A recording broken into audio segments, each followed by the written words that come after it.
जो प्रकरण आपने बताया है लव जिहाद का, इसका मूल उद्देश्य है कि हमारी भारतीय संस्कृति, सनातन धर्म, हिंदू और हिंदुस्तान को कमजोर करना, निर्बल दुर्बल करना, षड्यंत्र पूर्वक ये इनका उद्देश्य है। योजनाबद्ध तरीके से एक उन्होंने कार्य प्रणाली को तैयार किया है और जिसके अंतर्गत जैसे अंग्रेजों ने प्रवेश किया भारत में, कैसे प्रवेश किया, ईस्ट इंडिया कंपनी नाम की एक कंपनी का उन्होंने निर्माण किया और व्यापार के लिए भारत में आए, व्यापार के उद्देश्य से आए और षड्यंत्र पूर्वक भारत को योजनाबद्ध तरीके से अपने वश में करके 200 साल तक हमारे ऊपर शासन किया उन्होंने। आज हमारा देश इतना मजबूत है, हमारा रक्षा मंत्रालय भारत सरकार में इतना बल आ गया है कि हम पर कोई सीधे सीधे आक्रमण करने की स्थिति में नहीं है। कोई भी देश हमारे सामने युद्ध करने में जल्दी हिम्मत नहीं करेगा, छोटे मोटे देश तो कर ही नहीं सकते हैं। भारत को कैसे कमजोर करें, भारत पर कैसे शासन हम कर सकें, उस योजना का यह भाग है लव जिहाद। और दूसरा भाग है धर्म का धर्मांतरण, माने धर्म परिवर्तन करना।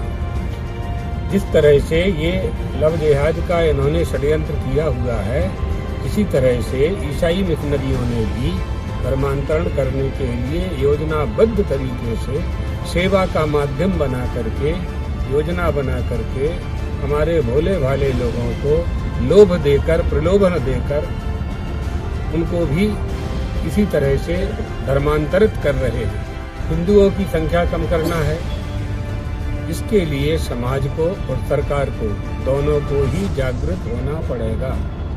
हम चाहेंगे कि जिस तरह से कुछ प्रदेशों में लव जिहाद के लिए कानून बनाया गया है और उस कानून के अंतर्गत जो इस तरह का षड्यंत्र करते हैं उनको दंड देने का प्रावधान किया गया है, वैसी ही व्यवस्था महाराष्ट्र सरकार में भी होना चाहिए और केंद्र से होना चाहिए, भारत सरकार से होना चाहिए। जो भी लोग इस षड्यंत्र में पकड़े जाते हैं उनको कठोर दंड दिया जाए। दंड के भय से ही हमारी सुरक्षा हो सकती है। वास्तव में इस षड्यंत्र का उद्देश्य क्या है? हमारा जो भारत का संविधान है वो बहुमत को राजा बनाता है, जिसका बहुमत होगा वही राजा होगा। हिंदुओं की संख्या कम करना है, उनकी अपनी संख्या को उन्हें बढ़ाना है ताकि मताधिकार उनको प्राप्त हो।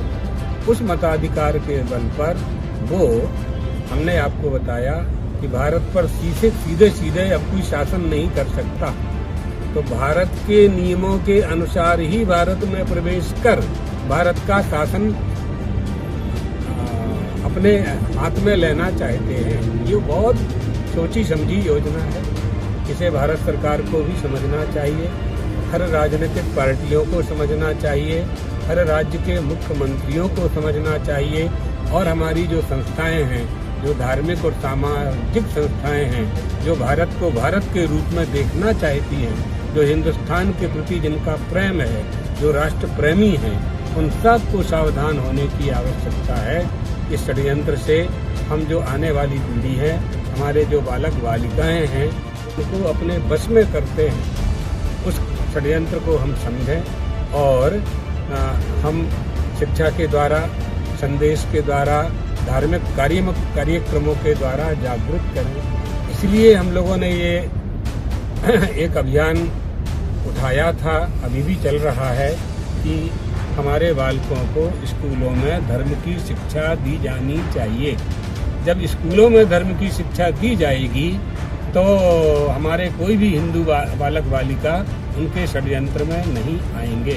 ना तो वो मुस्लिम धर्म स्वीकार करेंगे, न ईसाई धर्म स्वीकार करेंगे, क्योंकि अपने धर्म के मर्म को जानेंगे। हमारे बच्चों को धार्मिक शिक्षा दी नहीं जाती है, माता पिता को समय नहीं है, सवेरे से शाम तक धनार्जन में लगे हुए हैं और हमारे बच्चे जिन स्कूलों में जाते हैं उन स्कूलों के सिलेबस माने पाठ्यक्रम में धर्म की शिक्षा की कोई व्यवस्था नहीं है।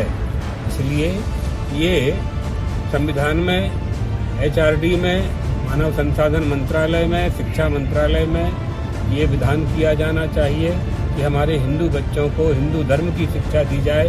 जिस तरह से वो लोग मदरसे में अपने धर्म की शिक्षा प्राप्त करते हैं, गिरजाघरों में अपने धर्म की शिक्षा प्राप्त करते हैं, उनके जो स्कूल हैं उनमें अब उनके धर्म की शिक्षा मिलती है, वैसे हमारे धर्मानुयायियों को भी धर्म की शिक्षा शासकीय, गैर शासकीय शिक्षा केंद्रों में दी जानी चाहिए।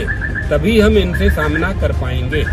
हम लोग सचेत होंगे, जागृत होंगे तो निश्चित रूप से हमें सफलता प्राप्त होगी। हम तो यही कामना करते हैं, हिंदू सनातन धर्मावलंबी अपने धर्म को समझें, राष्ट्र धर्म को समझें, मानव धर्म को समझें और इन लव जिहाद और धर्मांतरण, धर्म परिवर्तन करने वाले लोगों को समझ करके इनके जाल से मुक्त हों। ठीक है, आपकी संस्था को भी हमारा आशीर्वाद है। आप बहुत अच्छा काम कर रहे हैं, ये हमें देख करके प्रसन्नता हुई है। आगे बढ़ें, जब आवश्यकता हो हमें बताइए, हम आपके साथ।